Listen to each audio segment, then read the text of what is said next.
Hey, brand builder, Rory Vaden here. Thank you so much for tuning in to listen to this interview.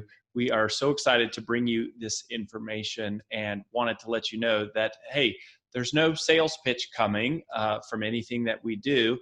This is all our value add to you and the community. However, if you are somebody who is looking for specific strategies on how to build and monetize your personal brand, we would love to talk to you. And we offer a free call to everyone that's interested in getting to know us and is willing to give us a chance to get to know them and share a little bit about what we do. So if you're interested in taking us up on a free strategy call, you can do that at brandbuildersgroup.com/summit call. brandbuildersgroup.com/summit call. Hope to talk to you soon. On with the show.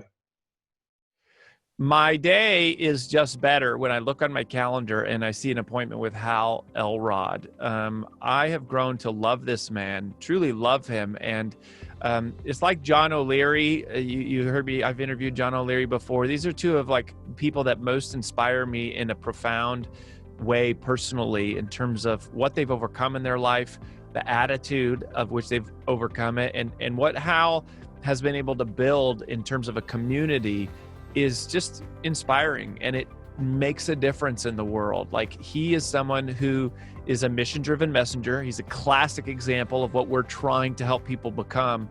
And his book, The Miracle Morning, is what we actually uphold in our bestseller launch plan event as sort of like the ultimate pinnacle of a self-published work. It has now sold over 2 million copies. There are multiple derivatives of the book for different groups. He released another book called The Miracle Equation not too long ago. And Hal and I saw each other again we shared the stage at an event, one of the best speaking events in the world, Advisors Excel. In early 2020, it was like one of the last human events, in-person events. And I got to see him speak, which was such a treat. So anyways, Hal, brother, welcome to the show. Good to see you. Rory, brother, it is a pleasure, man, and I'm excited to dive in today. So I want you to tell the story. We want to hear the story of the Miracle Morning community, which is amazing. 270,000 people in this Facebook group, and I want to hear how you built 250,000 people in a Facebook group and sold 2 million copies of a self-published book. But for people who don't know you, can you just tell us like a little bit of your personal story of like what happened and you survived this near-death experience, and then how that kind of led to you starting your, as an author and a personal brand? Yeah. I think we all have, wake-up calls at different times in our lives, and they usually come from adversity, right? Some sort of adversity, challenge, tragedy. When I was 20 years old, I was driving home from a Cutco sales meeting. I sold Cutco cutlery, and I gave a speech that night at this conference. And driving home that night in a brand new Ford Mustang, my first new car, I was hit head on by a drunk driver at 70 miles an hour, and my car spun off the drunk driver. The car behind me hit me at 70 miles an hour in my door. And I broke 11 bones on the left side of my body from the side impact. And that night I bled to death. It took the paramedics and the fire department an hour to use the jaws of life and cut me out of the car. And so I was just bleeding with 11 broken bones in the car. And that night I died on the helicopter. I was clinically dead for approximately 6 minutes while I was taken to the hospital. Heart stopped beating, wasn't breathing for 6 minutes. And then 6 days in a coma, and I flatlined twice more and came out of the coma to be told I would never walk again and that I had permanent brain damage. And I always joke that my wife will vouch for the brain damage, but I did learn to walk again. And went on to, and that really did launch me into, like, even in the hospital, I'm like, I felt this sense of purpose. Like, I'm meant to overcome this in the most positive, proactive way I can, as an example for other people. And I didn't know who those other people were. I didn't know if those were just going to be my future kids or my circle of influence or my family or the world. But I did always want to be a keynote speaker, motivational speaker, I called it back then. And I remember I told my dad, I said, Dad, he was, the doctors were wondering why I was so positive. And I said, look, I've always wanted to be a motivational speaker, but I had kind of a normal life. I never had anything good to talk about. Maybe this is why this is happening. So I have a story of overcoming that I can share with others. And, it turned into be exactly that. And then in 2008, when the economy crashed, I crashed. So this is crazy. So you clinically died 3 separate times. Yeah. And that's how this all started. Yeah, that's where, that was where that adversity, that wake up call of like, hey, it really taught me what I think right now is so important. What year was this too? December 3rd, 1999. Okay. And so 99, so a little over 20 years, right over 20 years ago. And it just taught me that our outer world, what's going on in the world, what's going on with other people, what's going on in our government, what's going on in our job, what's going on in the economy, is not the determining factor of our inner world, and I really, that's what I learned, is that the world can be falling down outside of me, and I will choose to be at peace, happy, and grateful no matter what's going on around me. And that for me, I applied 3 years ago. I was diagnosed with cancer, a very rare aggressive form of cancer. I was given a 20 to 30% chance of surviving. And, as a dad, when you're sitting there looking your 11 or your 7-year-old daughter in the face and your 4-year-old son, and the doctor just told you that day that you're most likely going to die, that's the hardest thing, to deal with.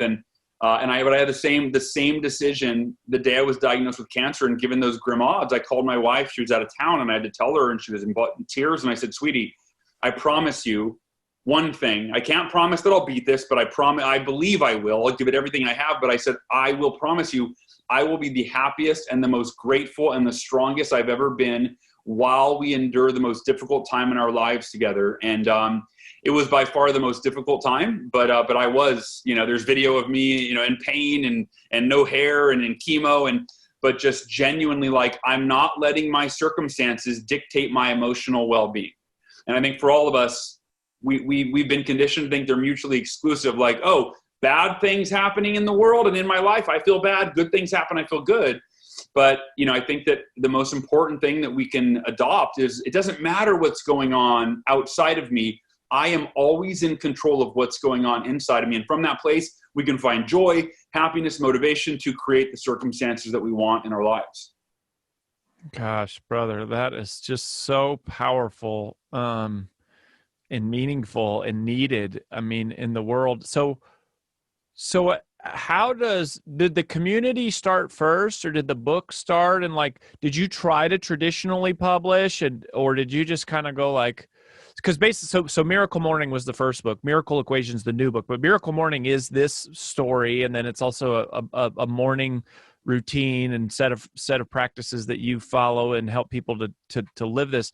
Did you, so talk to me about the book. When does the book come on? How does that come about?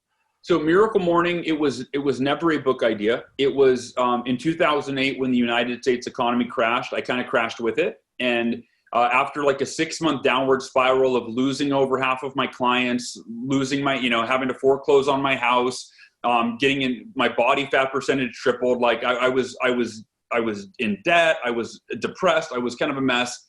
And a series of events and some advice from a good buddy of mine, John Berghoff. Do you know John Berghoff? I don't know John Berghoff. That's all right. I'll introduce you guys sometime. But so John gave me advice. He said, Hal, you should go for a run every morning and listen to self-help. He said, put yourself in a peak state physically, mentally, and emotionally, and listen to something that will enhance your mental and emotional well-being. And I'm like, okay, I need to make money, and I don't see how that's gonna make me money. But it basically led me to realize that how I start my day was the single most determining factor in the state that I begin the day in, and thus carried out the day in, and thus created my results. And so, in other words, how you start your day sets the tone, the context, and the direction for the rest of your life. And so I started practicing this, and it changed my life very quickly. I went and told my wife after 2 months of doing this, I said, this morning routine feels like a miracle. We've doubled our income. We have all these amazing results. And she goes, it's like your miracle morning.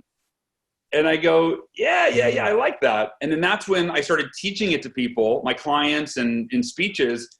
And that's Everyone where will the idea learn of the book- quickly that the most successful male authors in the world are simply plagiarizing from their wives. Their wives, yeah. Yeah. Yes. That's right. Our wives are our muses. Yeah, no, she came up with the title, and even though again it wasn't an idea for a book title, but so I finally was like, I have a responsibility because it changed my life and it was changing all of my clients' lives, and I went, none of us were morning people, so if this could change our lives, this could change anybody's life, and I felt this sense of responsibility to write a book about it, and it took me 3 years, and during that time, to answer your question on the traditional versus self-publishing, I thought, okay, I really want to change millions of lives with this book. So therefore I have to traditionally publish to be taken seriously and for it to get any distribution. And then as I kept writing the book and doing my research, I went, oh, that's not true. Like the publisher doesn't do much to market your book unless you have a household name and they know that it's going to give them a nice ROI. I realized that if you traditionally published, you're lucky just to get a deal, and then you still have to do all the marketing. So I thought, I believe in this concept. I'm going to self-publish. I self-published the book on 12/12/2012, so 12/12/12. And it didn't have a huge, I didn't have I wasn't an influencer. I wasn't like Tim Ferriss. I didn't have a blog. I wasn't well known. It took about a year and a half of promotion. The first year I did 150 podcast interviews. I did 50 of my own podcasts. I gave 36 speeches. I was on 12 TV shows. Like I did everything I could, and I sold like 13,000 copies. It wasn't anything fancy, but I was committed for as long as it took to get the message out. And it took 6 years to reach a million copies sold. And in that time, the book was translated and traditionally published in 37 different languages. So once it got traction being self-published, an agent reached out. I got an intro to an agent, and they said, hey, this thing's like the trajectory of this book is going on, is on fire. We think that traditional publishers would be interested, and publishers. And so, it's still self-published in the US, and it's traditionally published in 37 other countries. So, do you have to traditionally publish a book to make money from writing a book? No. I would say that for 90, that was a short, complete answer there. No. No. Tell us about it. 95 to 99% of authors, I would say, would be better served self-publishing. I have 13 books or so, and all of them except one is traditionally published, and that was last year. And here's what I learned. The only thing that a publisher cares about, I shouldn't say the only thing, their highest priority is the size of your platform. That's it. That's what you get paid in advance on. It's not on how good your idea. Everybody thinks, oh, I have the best idea ever. They don't care. Because the best idea, if you don't have an audience that you can reach that book to, that's why anybody that's on the news or has a talk show, Anderson Cooper, whoever, right, like Oprah, they get a multi-million-dollar advance because the publisher knows that it's a guaranteed success, right? It's a business. So if you have a large platform of, let's say 100,000 followers, then it's worth shopping around to a traditional publisher and seeing what kind of advance you can get. But the big difference is you're going to get, let's say on average 10, 12% of the royalties or of the book, the profits from the book, if you traditionally publish. When you self-publish, you get anywhere from 70 to 90% of the profits. And so in the long game, you're almost always better off to self-publish. So I love that. So thank you for that. It's funny you use that 100,000 number. We use the same number. We say once you have 100,000 followers, that's about the time to start look at traditional publishing. And when you can move 10,000 units, when you feel like you can sell 10,000 units on opening week, that's when it's time to think about bestseller, like bestseller, New York Times, Wall Street Journal kind of a thing. But the money here, so can you talk to us about how the money works? Like, we don't need to know how much you make or anything, but like, I think a lot of people don't realize that, like, people say, you don't make money writing a book. It's just a business card, which it is a business card, but you actually can make a truckload of money from doing this. But can you walk us through, like, how does the money work? Like, where does it actually, like, if I type a book, if I write out a book on my computer today, it took you 3 years, and then I go print it and put it in Amazon, or I use CreateSpace or whatever, then what happens? And where do all the sales come? They come from Amazon. I'm assuming a lot of them happen in Amazon. Yeah. So all self-published books. So I self-published through, it was CreateSpace. Now it's Kindle Direct Publishing, which they just took over CreateSpace. It was an Amazon company. So when you publish the book, you just check a box if you want it on Kindle, right? So paperback, Kindle. And then Amazon owns a company. I don't know if it's changed since I started doing this, but it was ACX, the letter A, letter C, X, ACX.com. And that is their audiobook publishing arm. So audiobook self-publishing. And so you earn on your traditional book. So my paperback is, or on my self-published paperback, it's the retail price is $20 is what I have it set at, $19.99. Amazon sells it for whatever they want, which usually ranges from 15 to 18. And I think I earn just under $9 per book, compared to $1 or $2 per book if it was traditionally published, right? So you sell 1,000 copies of the book, right? Times that's what, $8,000 in income. Now on Kindle, you price it at $9.99. You earn 70%. So you're earning $7 per book sold on Kindle. Okay, sorry. So hold on. Sorry, on Kindle, so like on paperback, you're getting like 50% ish. Yeah, but 50% ish and 70% on Kindle. Got it. Okay, 50% paperback and then 70%. And it's not an exact formula. It's based on the cost of printing, based on how many pages you are, right? But let's say 40, 50%, and then on Audible. I got lucky when I signed on to Audible. They used to have a sliding scale where the more books you sold, the higher your percentage jumped up, and it stayed there forever. So we are now at 90% for Audible. So we are 90%. But now that's not the case anymore. They changed that model. It's now a flat 40. So you get 40% of all your books sold on Audible. When you go through the Audible exchange, the ACX company, you can find a narrator, put up a PDF of your first chapter of your book. You can have people audition for it and then choose one, and then either pay them a split or pay them up front. Wow. I mean, that's pretty simple. I mean, really, it's really pretty simple. And then you're just basically like doing social media and emails and speaking and webinars and like whatever, like all the usual stuff.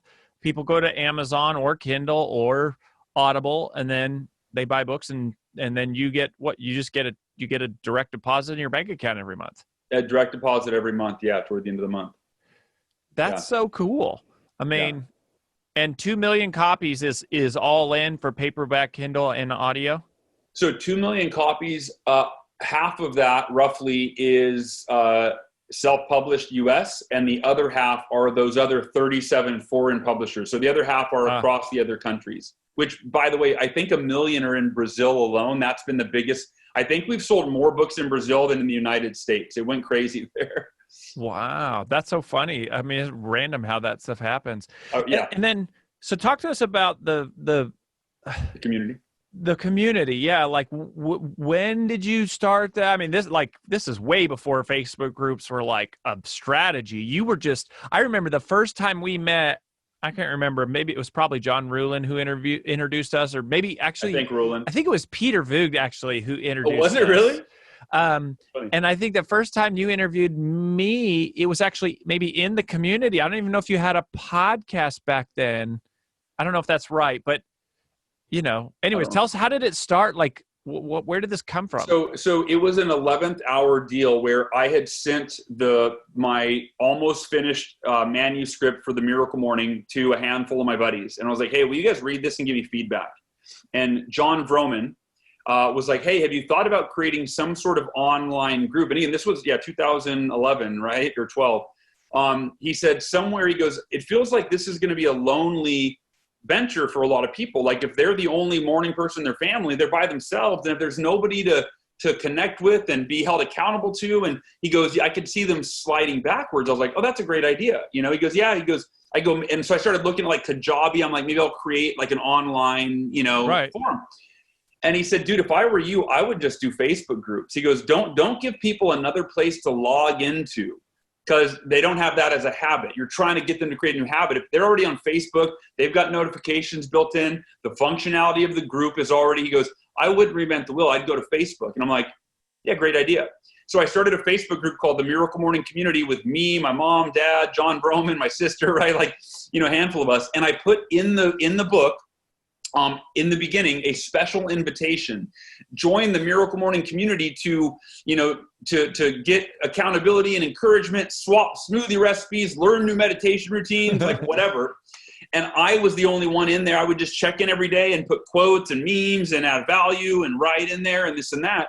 And as the book sold, right? I mean, so in the beginning, the Facebook group mimicked the book sales because that's where people found out about it. And so it started out with, it grew to a few hundred people and then eventually crossed 1,000, and that probably took a year, and then it just kind of scaled up. And yeah, now there's 270 some thousand members from over 100 countries, and they support each other. Like it doesn't run on me. It's them logging in every day. And we've really created this culture of people who are waking up every day and dedicating time to fulfilling their potential with their miracle morning. And then they're lifting each other up. They're supporting each other. And you get in there people that, that'll celebrate, hey, today's day 100 of the miracle morning. And then you'll get somebody that's like, hey, I'm brand new. My friend told me about this group and this book, but I'm not a morning person. Should I do it? And they'll get 150 people in the first hour. They're like, dude, I was the same. I wasn't a morning person. Like, it works, and then they'll give it a try. So yeah, it's become really, really, really, really a special place. Man, that is so awesome. And so just a technical question here, like normally when you post on Facebook, a very small fraction of the people see it. When you post in the Facebook group, like at that scale, 270,000, is that similar that only a fraction of those people are see it, or is it because it's a group, it's a little different? No, it's still true. And it's really, really frustrating, right? Yeah. I mean, it is what it is, but, and we have explored, going with a different platform like Mighty Networks and, right. Yeah, but it goes back to John Broman's original advice, which is like, are people really going to log into a different thing? And so that's still ideal. We want to take the control of that. But to give you an idea, yesterday, one of our admin, Stephanie Blackbird, she runs the group in terms of the admin for it. And because we get, hundreds of new requests every day, somebody's got to, vet those. She posted, where are you from? And in less than 24 hours, we had over 1,000 comments, wow. Saying I'm from Belgium, I'm from France, I'm from America, I'm from Russia, I'm from, just all over the place. So I would imagine out of the 270,000 people, maybe 2,000 saw it. You know what I mean? So it's definitely tough. Yeah. Well, I mean, whether you're sending emails or you're doing social media, you're always dealing with that. But how cool that this community has taken a life of its own, and then it's like it's just growing. Like it's just this asset that just keeps making a bigger and bigger impact in the world. So like, what else do you do other than the book? I mean, the cool thing is if you have one great self-published book like this, like you could actually make a pretty fine living just off of the book. And then you speak. And any other parts of the business model that you're working on or have been doing that you're super excited about? I mean, obviously I know you were dealing with cancer here for a while, so that's been, that's got to have been crazy. Yeah. Well, yeah, I'll tell you the Miracle Morning movie is coming out on 12/12/2020, and there's nothing I'm more excited about than that. But I will share what I turned before I'll get to that in a second. It was that when the book came out, I was a college speaker, and I always wanted to be a keynote corporate speaker and be able to raise my fees and reach more people. And so I used the book to plant the seed in there that when I was speaking at this event, I can I'll bring the Miracle Morning to you guys, right?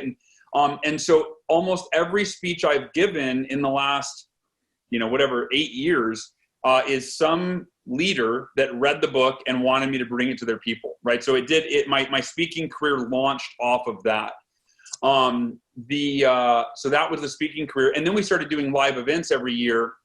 And thank God last year, because I was having trouble with the chemo and depression and anxiety, I decided to take a year off of the event, which is it would have been this December. And who knows what headache it would have been trying to deal with the hotel and refunding 500 tickets and transitioning to online, who knows? So we did have live events. We did have a mastermind. Right now it's I just do virtual keynotes, which are not the same as I'm sure. But books and virtual keynotes. And then, we were making a documentary called The Miracle Morning, movie. About 5 or 6 years ago, we started making this, and I started going around and interviewing, world-class influential people. Muhammad Ali's daughter, Muhammad Ali's daughter, Layla Ali, she's in it, her morning routine, Brendan Burchard, his morning routine, Lewis Howes, Robert Kiyosaki, Robin Sharma. We started interviewing all these world-class individuals, their morning routine, and that was the movie we were making. And then I was diagnosed with cancer, and I called our director and I said, "Hey, we got to put the movie on hold, man. I'm fighting for my life. It doesn't look good." And he said, being a filmmaker, he said, "Actually, if you're okay with it, I'd like to film this journey and come to the hospital and film you going through this." And holy moly. Kind of caught me off guard, and thank God he pushed for it, because the first hour of the movie is what we intended it to be, and the last 30 minutes is the most unexpected, inspiring, me fighting for my life with my family by my side, while I'm still traveling the world trying to spread this mission. And and so that's what my main focus right now is, just launching this movie to the world in December. And then I'll take a breath and see what's next from there. So did you? So the movie, is that like self-published too? Like, did you pay for it? Did you get a film? You just got your own film crew and a director and said, "Hey, I have a vision for a movie. I'm going to make my own freaking movie." Yes.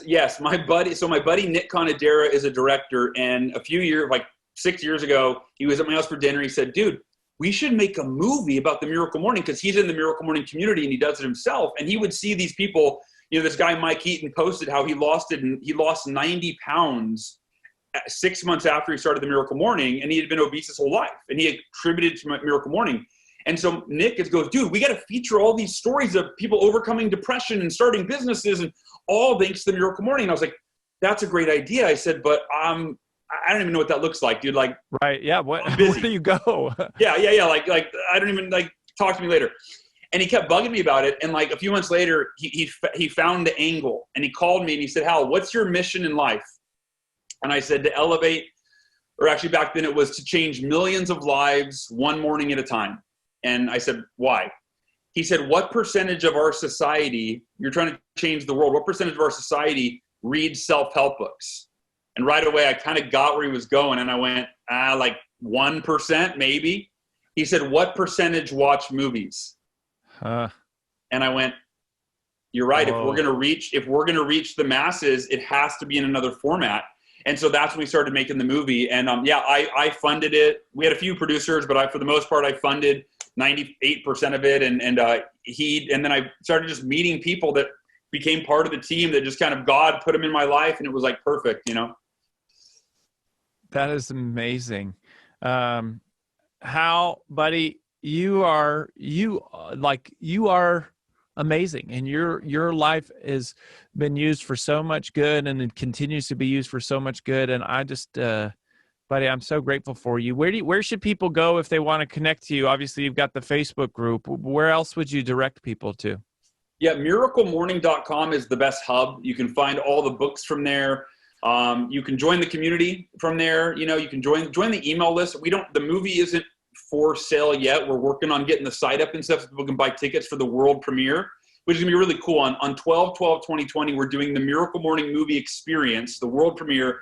It's gonna be the world premiere of the film, followed by an immediate, how do you implement this? So okay, you just watched a movie, you're all excited, you know about the Miracle Morning. How do you start it tomorrow morning? And I'm gonna teach how to do that. And then there'll be a live Q&A with me and the director and the team. And then there will be a 30-day challenge that people will be able to join, for free. And so go to miraclemorning.com, and if you join the email list, you'll do my weekly podcast. You'll get that way, and we don't sell anything really to you. It's just we just try to add value, and until the movie comes out. I love it. Well, we'll put miraclemorning.com in the show notes. Brother, thank you for what you do and for your story and your faith, and just for keeping to fight for yourself and your family, and obviously for the message. We appreciate you, and we pray for you, and we wish you the best. Ditto, Roy. Thanks, brother. Appreciate you, man. Keep doing what you're doing.